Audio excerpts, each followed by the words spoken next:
5월달 가리켜서 무슨 달이라고 그러죠? 가정의 달입니다. 그래서 가정과 관계되어져 있는 기념일이 참 많습니다. 5월 5일이 무슨 날이죠? 어린이날. 이 학력고사에 나오는 문제입니다. 5월 8일은 어버이날, 5월 21일은 부부의 날입니다. 그래서 5월 달에 이 가정에 관계된 그런 기념일들이 굉장히 많습니다. 이런 질문 한번 던져볼까요? 가정을 누가 세우셨을까요? 그렇게 바로 정답이 나와야 축복입니다. 여러분, 가정을 세상이 세운 것도 아니고 국가가 세운 것도 아니고 어느 개인이 세운 것이 아니라 가정을 누가 세우셨느냐면 하나님이 세우셨습니다. 성경이 그것에 대해서 우리가 말씀을 해주시는데 창세기 2장 22절로 24절에 보시면 가정을 하나님이 세우셨다고 하는 것을 성경이 분명하게 우리에게 말씀을 해주시고 있습니다. 여호와 하나님이 아담에게서 취하신 그 갈빗대로 누구를 만들어요? 여자를 만드시고, 그러면 그 여자를 누가 만드셨어요? 하나님이 만드신 것이죠. 그리고 그를 아담에게로 이끌어 오시니, 그러면 그 여자를 누가 아담에게로 데려다 줬습니까? 하나님이 데려다 주신 거예요. 지금 살고 있는 아내를 누가 만나게 하셨어요? 이거 대답 잘하셔야 일생이 편합니다. 지금 살고 있는 아내를 내가 선택하고 내가 고른 것이 아니라 누가 데려다 줬어요? 크게 대답하세요. 누가 데려다 줬어요? 그렇게 믿고 사는 게 행복하다 그 말이에요. 목사님, 제가 선택했습니다. 그 생각을 갖는 순간 항상 사람은 어쩔 수 없이 비교하게 되어져 있고요. 그 비교 때문에 사람은 불행할 수밖에 없어요. 그러나 하나님이 데려다 주셨다. 하나님이 만나게 하시고, 하나님이 아내로 만나게 하시고, 남편으로 만나게 하시고, 자녀를 우리 가정에 하나님이 보내주시고, 그래서 이 가정의 모든 출발이 인간에게 있는 것이 아니라 누구에게 있느냐면 하나님에게 있는 거예요. 인정하시면 아멘. 그게 성서적인 가정에 대한 이해의 첫 출발입니다. 그래서 그 다음에 보시면 아담이 이르되 이는 내 뼈 중에 뼈요 살 중에 살이라, 이것을 남자에게서 취하였은즉 여자라 부르리라 하니라. 이러므로 남자가 부모를 떠나 그의 아내와 합하여 둘이 한 몸을 어떻게 해라? 이룰지니라. 가정은 누가 만들었느냐면 철저하게 하나님이 만들어 주셨어요. 여러분, 우리 가정 하나님이 만들어 주셨습니다. 그래서 하나님이 만들어 주셨기 때문에 하나님이 이 가정에 대해서 관심이 엄청나게 많습니다. 왜? 하나님이 만들어 놓으셨으니까. 그러면서 그 가정을 향하여 하나님이 가지는 소원이 있습니다. 그 소원이 바로 뭐냐면 가정이 행복했으면 좋겠다. 하나님이 엮으셔서 부부로 만나게 하셔서 일생을 함께 살게 하셨는데, 그 부부지간에 서로 만나서 나 당신 만나서 나 너무 행복하다고 그런 말을 서로 주고 받을 수 있는 관계라면 그것이 하나님께서 그것을 그렇게 원하시는 거라 이 말이에요. 하나님 우리 가정에 자녀를 주셨는데 그 자녀 때문에 부모가 행복하고 또 부모 때문에 자식이 행복하고, 그래서 하나님의 소원은 바로 하나님이 세워주신 우리 모든 가정, 그 가정이 행복하기를 원하시는 거예요. 믿으시면 아멘. 그래서 그것을 줄여서 가행이라고 그런 거예요. 가행은 가정 행복입니다.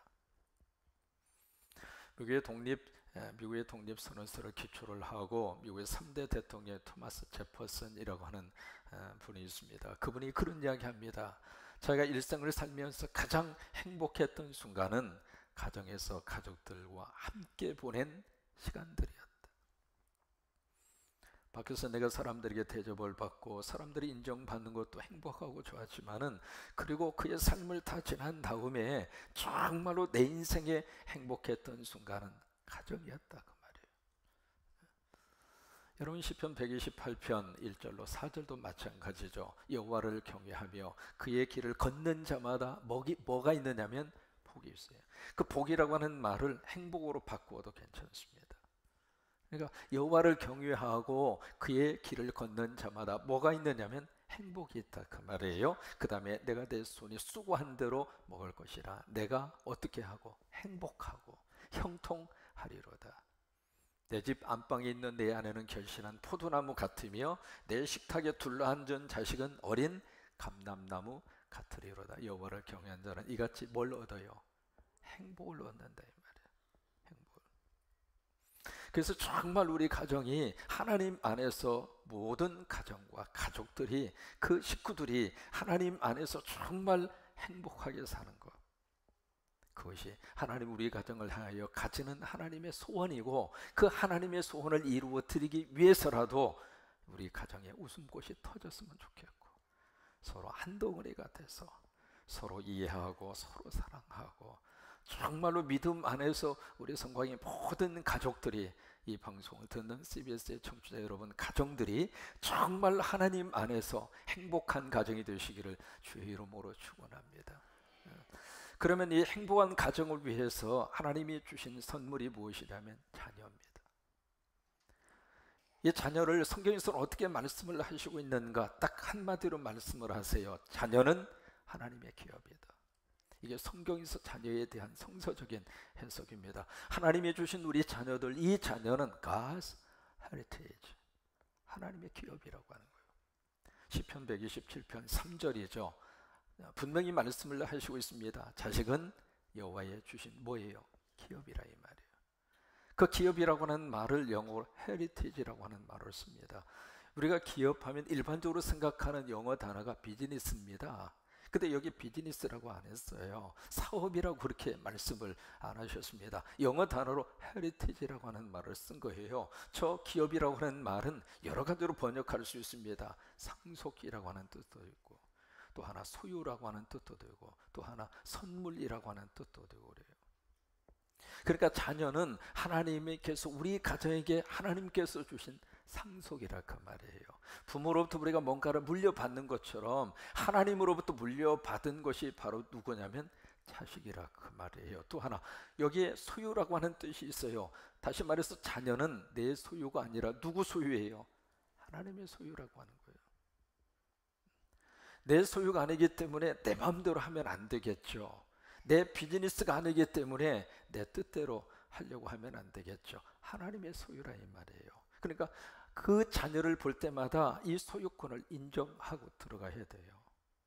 또 하나 선물이라고 하는 뜻이 있다고 말씀드렸잖아요. 자녀는 하나님이 우리 가정에 허락하신 하나님의 선물이에요. 그러면 보세요. 여기서 하나님의 기업이기 때문에 이 기업을 운영할 때 하나님의 기업의 운영 방식대로 이 자녀를 양육해야 된다 이 말이에요. 내 거라면 내 마음대로 해도 누가 뭐라고 그러겠습니까?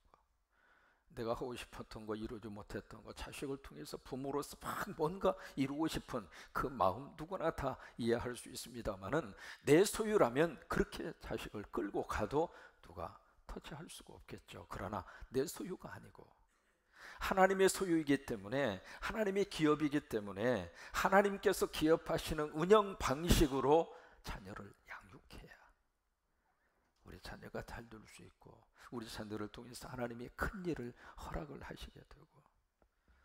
미국에서 말이죠, 이렇게 분만실, 이렇게 그 아기를 낳는 그 분만실을 영어로 어떻게 되어 있느냐면 딜리버리 룸이라고 되어 있습니다. 딜리버리라고 하는 것은 배달이잖아요. 우리식으로 표현하면 배달실이에요. 배달실. 그러니까 이 배달이라고 하는 것은 내가 뭐 생산하는 게 아니잖아요. 뭔가 완성된 것을 나를 통해서 내 속에 전달이 오는 거, 그게 배달이잖아요. 그런 것처럼 하나님 나라의 거룩한 기업을 우리 가정의 선물로 하나님이 주신 것이기 때문에 하나님께서 원하시는 방식으로 우리 자녀들을 잘 양육하는 그런 저와 여러분이 될 수 있게 되기를 바랍니다. 오늘 성경이 그것을 말씀을 해주시고 있습니다. 세 가지의 하나님 기업 운영 방식이에요. 첫째로 예수 그리스도에게 맡기는 거예요. 자, 오늘 15절의 말씀을 보실까요? 15절에 보시면 사람들이 예수께서 만져주심을 바라고 누구를? 자기 어린아이를. 그러니까 여기에 사람들은 그냥 불특정 다수를 말하는 것이 아니라 부모님들을 말을 하는 것이죠. 부모님들이 자기 어린아이를 데리고 지금 누구에게로 왔습니까? 예수님에게 왔어요. 예수님에게 데리고 왔다는 이야기는 예수님에게 맡긴다 그 말이에요. 우리가 부모로서 여러 가지 많은 곳을 우리 아이들을 데려다 주게 되어져 있죠. 학교로 데려다 주고, 학원으로 데려다 주고, 때로는 쇼핑센터로 데려다 주고, 극장으로 데려다 주기도 하고. 그런데 우리가 정말 우리 자녀들을 데려다 줘야 할 가장 중요한 대상이 누구냐면 예수님이라 이 말이에요. 그러니까 예수님에게 데려다 준다는 이야기는 예수님에게 우리 자녀를 맡긴다고 하는 거예요. 여러분, 예수님에게 우리 자녀들을 맡기면 절대로 손해보지 않습니다. 예수님에게 우리 자녀들을 맡기면 우리 자녀들 미래가 활짝 열리게 되어져 있습니다. 예수님에게 우리 자녀들을 맡기면 안심해도 돼요. 구세모를 창설한 분이 윌리엄 부스라고 하는 분이죠. 그분이 8명의 자녀를 두었는데 그 8명의 자녀들이 너무 다 잘 됐어요. 그래서 이제 물었습니다. 어떻게 이 자녀들을 양육했습니까? 그때 했던 말이 저거예요. 뭐냐면 언제나 우리는 마귀보다도 앞섰습니다. 참 중요한 멘트라고 생각을 해요. 부모로서 우리 자식들을 우리가 케어하고 돌볼 때에 마귀보다도 앞서자 그 말이에요. 마귀와 나쁜 습관을 자식에게 심어주기 전에 성령님의 생각을 먼저 심어줘. 이게 참 묘합니다. 나쁜 습관은 빨리 몸에 들어오잖아요. 그 나쁜 습관이 그 몸에 배이기 전에 마귀와 사탄을 통해서 그 습관이 그 속에 들어가서 습관화되기 전에 먼저 성령님의 생각을 심어주었고, 마귀와 나쁜 지혜를 가르쳐 주기 전에 하나님의 말씀을 먼저 가르쳤다는 거예요. 그렇게 하다 보니까 우리 자녀들이 정말 하나님의 축복 속에서 이 자녀들이 잘 되더라 이 말이에요. 그러니까 지금 우리들이 하나님의 기업 운영 방식으로 하는 가장 중요한 것은 예수님에게 자꾸 맡기는 거예요. 언제 맡겨야 될까? 한번 15절을 다시 한번 보실까요? 사람들이 예수께 만져주심을 바라고 자기 어떤 애기? 어린 애기입니다. 영어로는 베이비라고 하는 말을 썼습니다. 갓난애기, 갓난애기. 아이를 둔 부모님이 랍비에게, 유태인의 교사죠, 랍비에게 와서 물어요. 랍비님, 언제부터 우리 아이 신앙교육을 시켜야 되겠습니까? 그러니까 랍비가 묻습니다. 당신 아이가 지금 몇 살입니까? 2살입니다. 그러니까 랍비가 하는 말, 당신은 2년 늦었습니다. 태어나는 순간부터 우리가 먼저 그때부터 신앙적인 교육, 그때부터 예수님에게 맡기는 거란 말이에요. 어느 정도 자란 다음에 이 아이를 맡기겠다 그런 게 아닙니다. 태어나는 순간부터. 그러면 아이 목사님 이제는 기회가 없습니까? 아니요, 지금부터라도 하면 돼요. 지금부터라도 이 아이를 철저하게 예수 그리스도에게 맡겨드려서 예수님이 우리 아이들을 잘 하나님의 사람으로, 하나님의 기업으로 이 자녀들을 양육해 주실 때, 맡기지 않고 부모된 우리가 다 책임을 지고 우리가 자녀들의 일생을 다 어떻게 쓰든지 그 자녀들의 뒷바라지를 해주고, 물론 그래야 되겠죠. 여러분, 그러나 부모님들이 자식 미래 일생 함께 할 수 있어요, 없어요? 솔직히 대답을 해보세요. 여러분, 자녀와 일생 함께 할 수 있어요, 없어요? 때가 되면 가게 돼요. 결과적으로 혼자 살아야 돼요. 그러니까 그 자식을 철저하게 하나님에게 맡겨드려서 하나님의 거룩한 은혜 속에서 우리 자녀들의 미래가 하나님 붙잡고 살아가도록. 사무엘상 1장을 보시면은 한나가 눈물의 기도를 통해서 사무엘이라고 하는 하나님의 기업을 받아요. 그래서 그 기업을 받은 사무엘이 젖을 뗍니다. 젖을 뗐다는 이야기는 지금으로 말하면 3살에서 4살쯤 나이가, 애가 그렇게 자랐다 그 말이에요. 근데 그 사무엘을 데리고 와서 하나님의 집에 있는 엘리 제사장에게 그 아이를 맡깁니다. 하나님에게 맡기는 거예요. 예수님에게 맡깁니다. 그러면서 사무엘상 1장 27절 28절에 한나가 했던 고백이에요. 뭐라고 고백을 하느냐면, 이 아이를 위해서 내가 기도하였더니 내가 구하여 기도한 바를 여호와께서 내게 허락을 하셨습니다. 여러분, 자식을 위해서 간절히 기도하면 하나님이 그 기도 들어주셔요. 그게 아멘. 자식을 위해서 간절히 기도하면 하나님이 그 기도 들어주셔요. 엄마의 눈물의 기도 절대 헛되지 않잖아요. 사무엘, 이 한나가 바로 그런 고백을 한 거예요. 그러면서 하는 말이, 그러므로 나도 그를 누구에게 드려요? 하나님에게 드리겠다.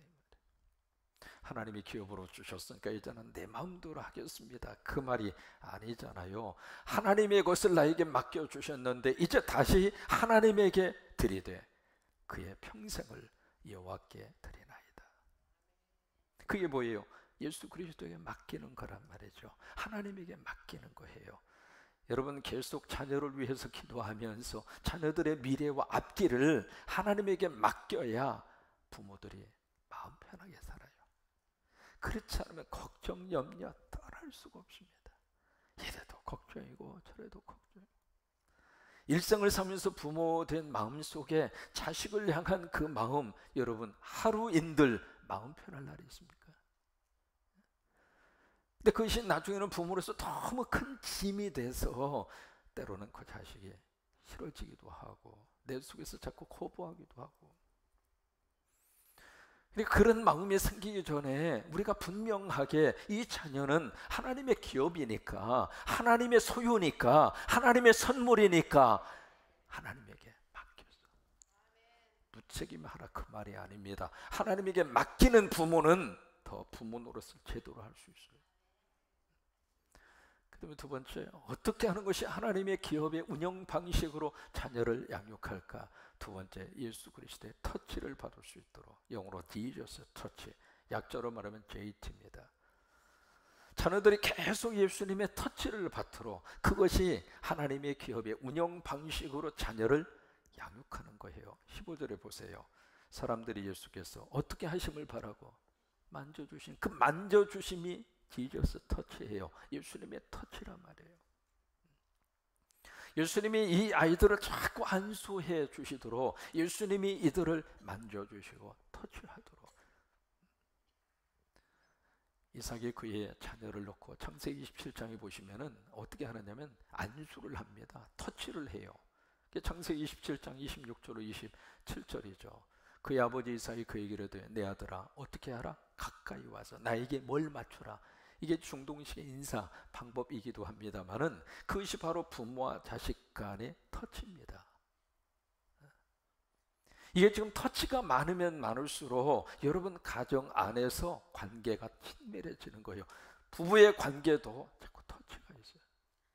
데이트 시절에는 만지지 말라고 그래도 막 이렇게 만지고 그냥 전기가 25,000포가 왔다 갔다 하고. 근데 이게 어느 정도 세월이 이렇게 생활이 하고 세월이 지나면은 만지면 에이 뭐 만지느냐고. 아니면 내가 내 거 만지는데 뭐 그렇게 싫어하세요? 이게 바로 뭐냐면 이게 가정 안에서 피지컬 터치, 이 육체적인 터치가 어색해지는 시대. 왜?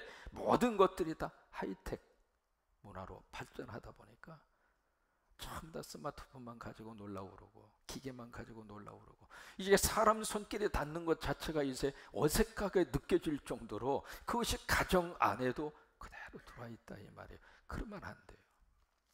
그러니까 이삭이 한번 27장 다시 한번 띄워줘 봐요. 이삭이 그 아들을 그래서 가까이 와서 나에게 입을 맞춰라. 서로 터치가 이루어지는 거예요. 그래서 그가 가까이 가서 입을 맞추니 아버지가 그의 옷에 향추를 맡고 뭐예요?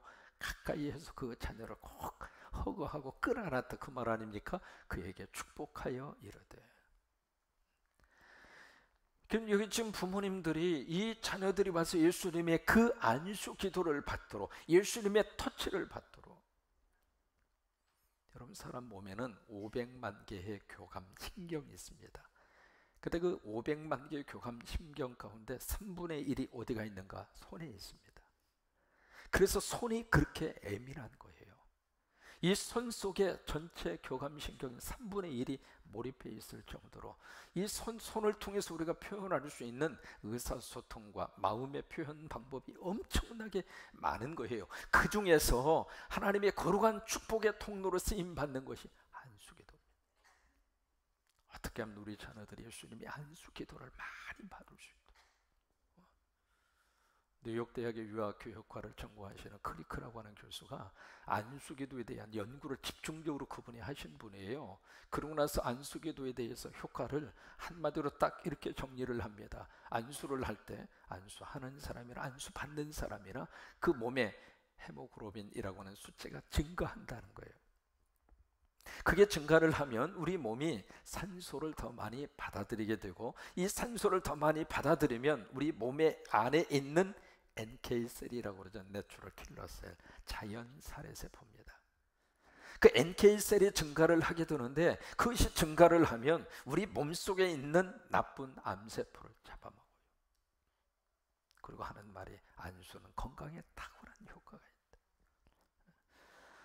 그러니까 여러분 자녀들을 계속 예수님의 이름으로 많이 터치해 주시고, 저녁에 자고 있으면 머리맡에다 손을 딱 얹고 예수님의 이름으로 안수해 주고, 학교 갈 때에도 그래 잘 갔다 와 하고 뒷모습만 보고 끝나지 말고 잠깐 와 하고 하면 꼭 허그해 주고, 그게 다 예수님의 이름으로 터치하는 거예요. 예수님의 이름으로 계속해서 우리 자녀들이 터치를 받아서 예수님의 영성 가운데 우리 자녀들이 이 땅에서 죄짓지 아니하고 살아갈 수 있도록.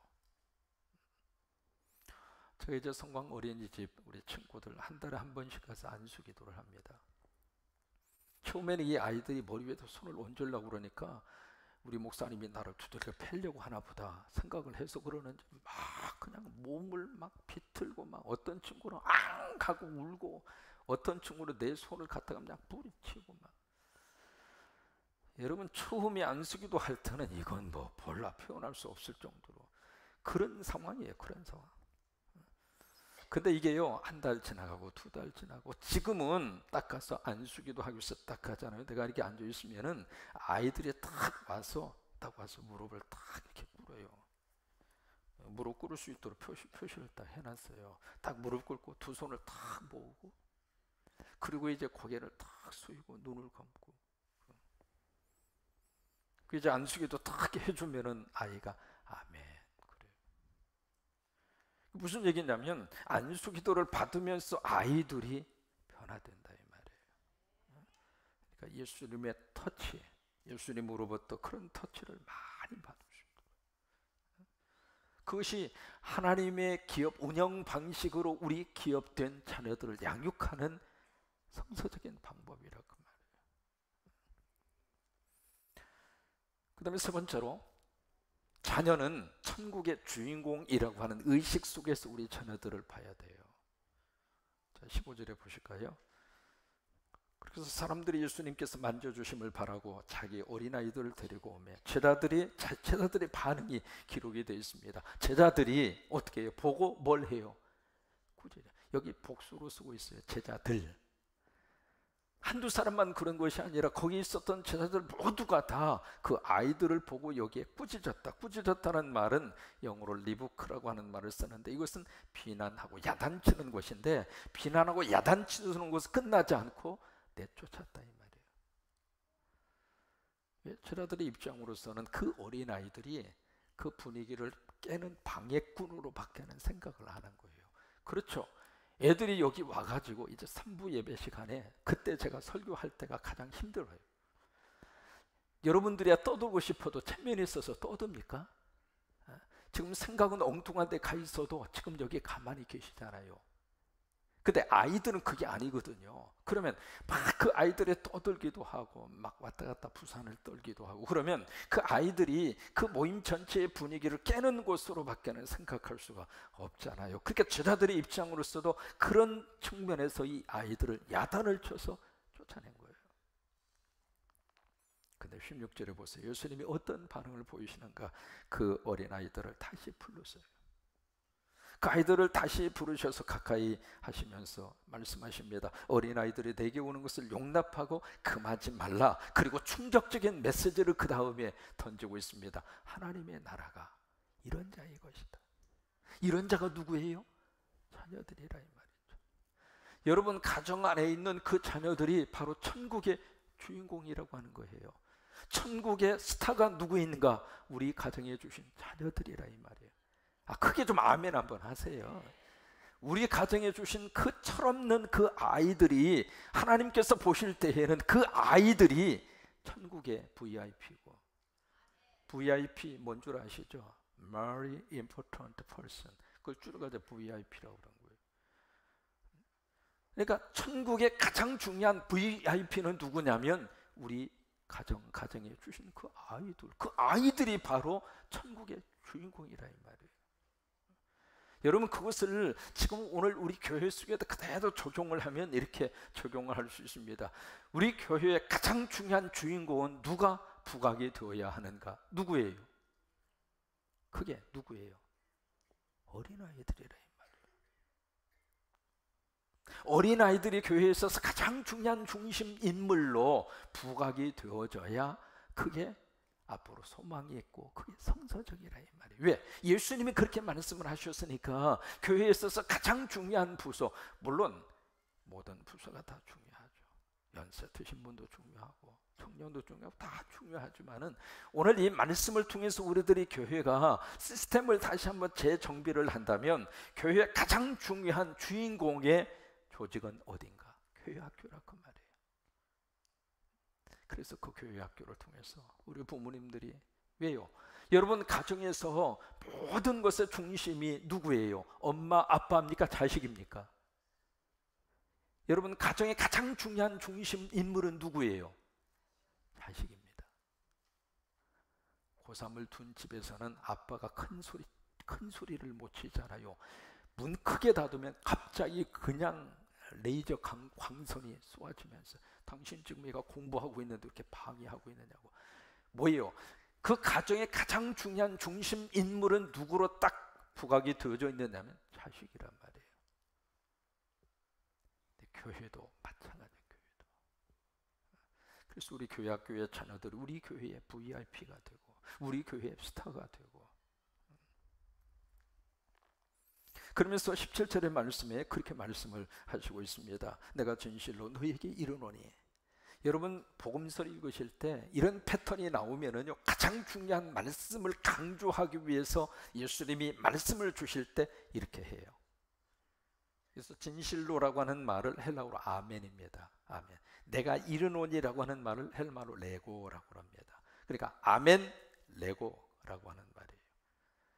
예수님 말씀을 주실 때에 그 어떤 말씀보다도 강조를 하고 싶을 때 아멘 레고, 진실로 내가 너에게 이르노니, 그 페트로로 말씀을 주시는 거예요. 그러면서 하시는 말씀이 누구든지 하나님의 나라를 어린아이와 같이 받아들이지 않는 자는 그 다음에 결단코 어떤 일이 있어도 거기 들어가지 못하리라 하시니라. 그만큼 우리 자녀들을 가장 귀한 하나님 나라의 주인공으로, 우리 교회의 주인공으로 하나님 우리 자녀들을 우리 교회에 맡기셨고 우리 가정에 하나님의 기업을 맡겨주신 거예요. 제가 와서 이제 교회학교 프로그램 가운데 하나 진행하고 있는 것이 SVT입니다. 살림 비전 줄여가지고 SVT 그렇게 표현을 했습니다. 금년에 우리 중고등부 친구들이 일본을 가게 될 것이고 청년부 대학부 친구들이 유럽을 가게 될 거예요. 그것을 하게 된 이유가 있습니다. 왜 그것을 했느냐면 사람은 말이죠, 떠나지 않으면 내 자리가 안 보입니다. 그러니까 우리 어렸을 때 군산을 떠나잖아요. 대한민국을 떠나잖아요. 그들 눈에 군산이 보이고 그리고 내 가정이 보이고 그리고 내 나라가 보입니다. 그러니까 떠나야 그 자리가 보이는 거예요. 사람은 그 자리에 있는 순간에는 잘 보이지 않습니다. 왜요? 늘 익숙했고 늘 그 자리에 있으리라고 생각하니까 안 보이는 거예요. 또 두 번째는 사람은 보면 볼수록 보아야 생각하고 보아야 가슴이 넓어지고 보아야 새로운 미래를 꿈꾸게 돼 있는 거예요. 새로운 세상을 보는 사람만이 새로운 생각을 하게 돼 있어요. 새로운 생각을 하는 사람만이 창의적인 아이디어를 끄집어낼 수 있어요. 그것을 우리 중고등부 친구들에게, 우리 대학 청년부 친구들에게, 이것은 선교하고 다릅니다. 제가 이제 한국교회 와서 보니까 이게 선교하고 이거하고 자꾸 이렇게 같이 결부를 시키려고 하는, 물론 이해를 합니다. 근데 선교는 선교대로 하세요. 선교는 선교 그 목적을 위해서 그때 가서는 여행하려고 하지 말고 선교에 집중을 해야 돼요. 선교라고 하는 이름으로 갔을 때에는 선교하고 여행하고 짬뽕이 돼버리면 이것도 아니고 저것도 아니에요. 그러니까 선교를 갔을 때에는 선교를 위해서 철저하게 마지막 올 때까지 선교를 위해서 헌신하고 그렇게 해야 되고, 그런 개념이 아니라 이것은 말 그대로 여행이란 말이에요. 왜냐하면 우리 자녀들에게 그런 기회를 많이 주어서, 왜요? 성령님이 우리에게 오시면은 성령님은 우리에게 꿈을 주십니다. 환상과 예언과 꿈을 꾸리라. 그게 성령님이 주시는 역사 아닙니까? 교회는 성령의 공동체예요. 그러면 교회가 우리 성도들과 우리 자녀들에게 뭘 줘야 할까? 꿈을 줘야 돼. 그 꿈을 어떻게 줄까? 구체적인 방법 가운데 하나가 SVT라고 하는 거예요. 그래서 앞으로 이 SVT, 이 살림 비전 출입은 더 많은 예산을 우리 자녀들에게 많이 할애를 해서 정말 우리 자녀들이 이 기회를 충분히 활용을 할 수 있도록 하나님이 그렇게 우리 자녀들을 축복해 주시기를 바라요. 두 번째로, 이 17절의 말씀은 두 번째, 우리에게 도전하는 말씀이 있어요. 뭐냐면 어린 아이같이 되어라, 그거예요. 왜? 여기 17절에 있는 말씀대로 누구든지 하나님의 나라를 어린 아이와 같이 받들지 않는 자, 그건 무슨 얘기예요? 어린아이가 되라, 그 말이에요. 그러면 우리가 어떻게 어린아이 같아요? 여러 가지 많은 의미를 여기 내포하고 있습니다만은 어린아이가 갖는 특징 중에 하나가 바로 뭐냐면 꾸밈이 없어요. 물론 아이들도 거짓말합니다. 그러나 어른보다는 덜합니다. 아이들은 참 심플합니다. 있는 모습 그대로 표현합니다. 어른들은 머리에 굴리느라고요. 사람이 살면 살수록 참 묘해요. 여기가 복잡해져요.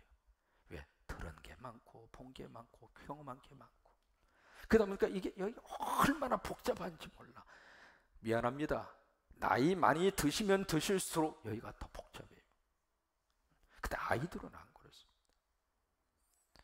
영아부 아이가 이렇게 내가 방에서 나오니까 영아부 아이가 저쪽에서 뚜벅뚜벅 이렇게 오더니 목사님 안녕하세요. 영아부 아이니까 뭐 말을 똑똑하게 하겠어요. 안녕하세요. 딱 그래도 그래요. 아이고 목사님한테 인사하는구나. 그랬더니 그 다음 하는 말, 우리 아빠가요 목사님한테 가서 인사하라고 그랬어요. 아이가 갖는 그 단순함. 정리합니다. 여러분, 우리 가정을 누가 만들어 주셨을까? 하나님이 만들어 주셨습니다. 우리 가정에 주신 그 선물, 자녀들은 누구 기업이에요? 하나님의 기업이에요. 그러면 하나님의 기업 운영 방식으로 이 아이들을 양육하고 싶잖아요. 어떻게 하는 것이 하나님의 기업 운영 방식으로 양육할까? 첫째로 누구에게 맡겨요? 예수님에게. 기도로 맡기고, 교회당으로 와서 맡기고, 자꾸 내 부모로만 끼고 돌려고 하지 말고 자꾸 맡기라, 이 말이야. 맡겨드리라. 두 번째는 누구의 터치를 받도록? 예수님의 터치를 받도록. 예수님의 이름으로, 여러분 믿음이 있든 없든 그건 하나님이 알아서 할 수관이고, 예수님의 이름으로 자녀들 꼭 안수하시고, 또 한 달에 한 번 제가 안수할 때 데리고 와서 안수기도 받도록 하고, 자꾸 예수님의 터치를 받을 수 있도록. 세 번째, 이 자녀들이 바로 천국의 주인공이란 말이에요. 그런 것처럼 교회의 주인공도 우리 자녀들이란 말이에요. 여러분, 자녀들 때문에 더 좋은 일이 많이 생기시기를 바라고, 자녀 때문에 부모된 여러분이 다 행복하시기를 바라고, 또 하나, 하나님 우리 가정에 자녀를 주세요. 그 기도 제목을 가지고 있는 분은 꼭 기도하셔서 하나님으로부터 후손의 복도 받을 수 있게 되기를 바라고, 또 우리 성광교회에 속한 우리 모든 자녀들이 예수님 안에서 잘되고 세계로 뻗어가는 위대한 인물들이 많이 나올 수 있게 되기를 주의 이름으로 축원합니다.